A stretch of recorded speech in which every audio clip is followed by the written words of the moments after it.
Now, I'm sure some of you are probably thinking, well, Pastor Allen, if the scriptures are as clear as you claim they are, why do different denominations believe different things? In other words, if it's so cut and dry, why doesn't everyone believe the way that you believe? Well, as I said earlier, a person's hermeneutics determines their eschatological viewpoint. In other words, how a person interprets the Bible determines what they believe about the end times, about eschatology. And let me show you what I mean by that. When it comes to eschatology, there are two major camps. If you're taking notes, write that down. There's two major camps. In one camp, you have those who are amillennial. Anyone ever heard that term, amillennial? Amillennialist? Amillennialism is the belief that there will not be a literal 1,000-year reign of Jesus Christ upon this earth. Instead, they believe that Christ is ruling in heaven, and this present church age is the kingdom over which he's reigning. Plus, the 1,000 years is symbolic, not literal. It simply refers to a long period of time. So even though we're 2,000 years from Christ's death, burial, and resurrection, we need to understand that that's the 1,000 years. You telling me God can't count? Anyways. And they believe this because they don't interpret prophecy literally. They interpret prophecy allegorically. In other words, they believe that prophecy is symbolic and it has a spiritual meaning rather than a literal meaning. In the other camp, you have those who are premillennial. The prefix pre means before. So premillennialism is the belief that Jesus is going to physically return to this earth before the millennium begins. And he's going to reign and rule on this earth for 1,000 years. Now, because he's coming before the millennium, we have the name premillennial. Jesus comes back before the millennium. Now, the reason this camp believes that way is because they interpret prophecy literally, not allegorically. So your hermeneutics, in other words, the way you interpret the Bible determines which camp you're in. It determines whether you're an amillennialist or you're a premillennialist. So take a look at the chart on the back wall. Notice that it says most denominations fall into this group. So in eschatology, you're either amillennial, which means that you don't believe that Jesus is actually going to rule on this earth. He's been ruling in heaven over his church. Therefore, we're in the millennium right now. And 1,000 years is not really 1,000 years. It's just a long period of time. So you have those that are amillennial. But notice that I said most denominations believe this. Then you have premillennial, pre-tribulation. Now, if you're premillennial, you can be pre-trib, mid-trib, or post-trib, but you're still premillennial. You believe that Jesus is going to come before his 1,000-year reign on this earth. All right? Now, as I said, most denominations fall into the amillennial camp. Most of you don't believe that because you grew up either Baptist or Assembly of God, or maybe even from the Pentecostal circles, and you're a fundamentalist. You don't like that name, but that's what you are. There's certain fundamentals that you believe in. Jesus was born of a virgin. Yeah. Jesus is the Son of God. Yeah. Jesus was physically resurrected. Yes. Jesus is coming back. Those are the fundamentals. And as a result of that, you're referred to as a fundamentalist. We don't like that term, so we invented the term evangelical. Now we're getting where we don't like that term, so I'm sure a new term's going to come out. But I want you to understand, if we're going to be technical, you have to understand that fundamentalists are premillennialists. So, the reason, though, most denominations fall in the camp of amillennial is because they don't take prophecy literally. If they do, or if they take the Bible literally, they don't take prophecy literally. They might take other parts of the Bible literally, but not prophecy. A good example are churches that embrace Reformed theology. In fact, if you grew up in a Lutheran church or you grew up in a Presbyterian church, unless your pastor was the exception, you did not believe in premillennialism. You are a millennialist. Yeah. Because Reformed theology embraced something called replacement theology. Anyone ever heard of replacement theology? Replacement theology is the belief that the church has replaced Israel in God's plan. So all of the promises that God made to Israel are now going to be fulfilled in and through the church. So Israel's not part of the picture. It's all about the church. And so what we've done is we've started reading through the Bible, and all these promises that were made to Israel, well, they no longer apply. And now God's going to do all these promises to the church. People, that's not true. There's no such thing as replacement theology. The church has not replaced Israel. God is going to fulfill all of the promises that he made to Israel. In fact, can I prove that to you? Let me show you something interesting. At least it's interesting to me. Turn with me to the book of Deuteronomy chapter 32. You won't find this coming up on the screen because I'm going to do this off the cuff.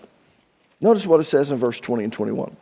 He said, I will abandon them, then see what becomes of them, for they are a twisted generation, children without integrity. He's talking about Israel. They have roused my jealousy by worshiping things that are not God. They have provoked my anger with their useless idols. Now I will rouse their jealousy through people who are not even a people. I will provoke their anger through the foolish Gentiles. Let me tell you what this is saying. Moses came along and he said, you know what? You people are a rebellious people. It doesn't matter what God does for you. You just won't serve him. You got to go off serving other gods. You're not doing what God told you to do. You're never going to. Wow. That was quite harsh. In fact, in Deuteronomy, he says, let me just tell you, lays it out in chapter 28. If you keep God's commandments, these blessings will come upon you. If you don't keep God's commandments, these curses will come upon you. And then we have something called Deuteronomistic history, which shows us why the children of Israel went into captivity. They didn't keep the commands of God. So here's what's kind of interesting. God says, you're not going to, or Moses says, you're not going to keep it. Joshua comes along, and after they take the promised land, Joshua says, choose this day whom you will service. For me and my house will serve the Lord. But then he makes this comment. He says, you guys won't keep it. You say you want God to be your God. You won't. Basically, I'm not trying to paint them as nihilistic. I just want you to see they understood the sin nature. There's something about man. And so here in Deuteronomy, Moses pins this and he says, you know what? You're going to serve other gods. But let me tell you what's going to happen. You make me jealous by doing that, I'm going to make you jealous. I'll tell you what I'm going to do. When you reject me, and they rejected Jesus, they rejected God. 300 very clear prophecies that he was God's Messiah, and they rejected it. You reject me, I'm going to reject you.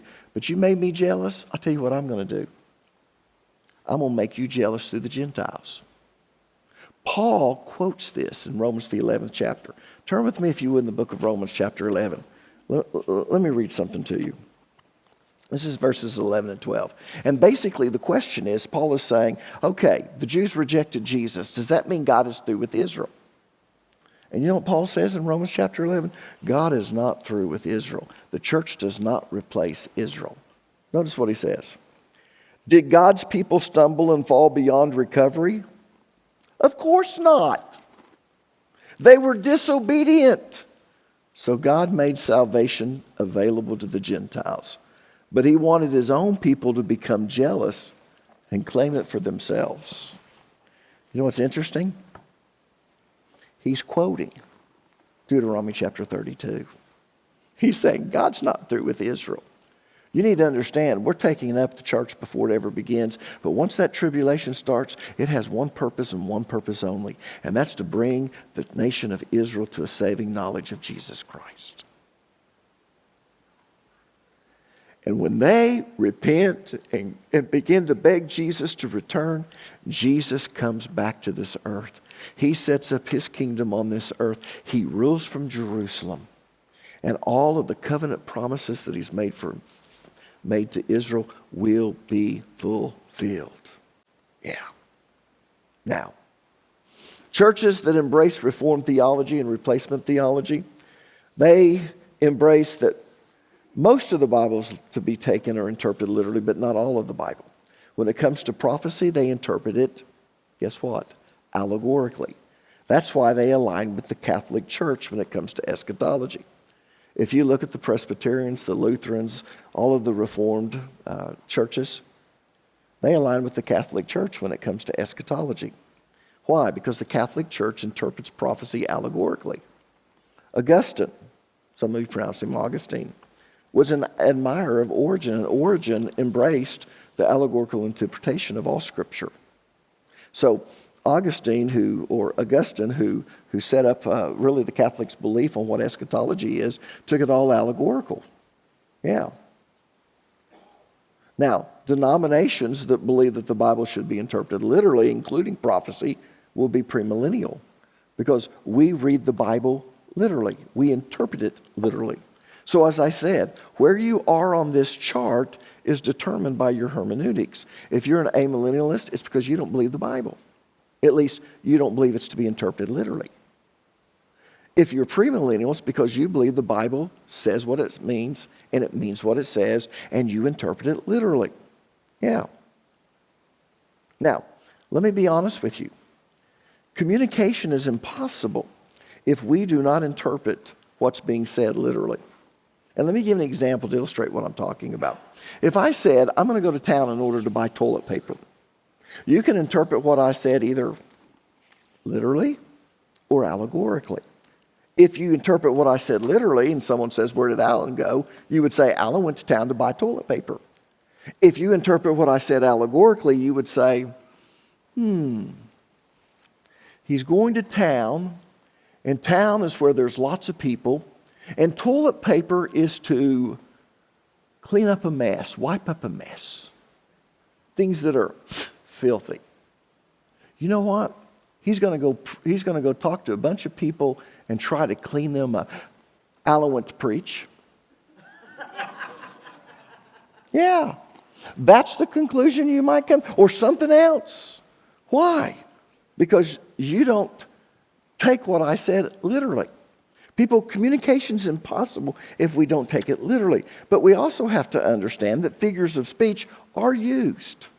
But when they're used, they're very, very obvious, and we still interpret them literally, the figures of speech. Let me go a little bit further and use the same example. What if I told you I'm going to town to buy toilet paper?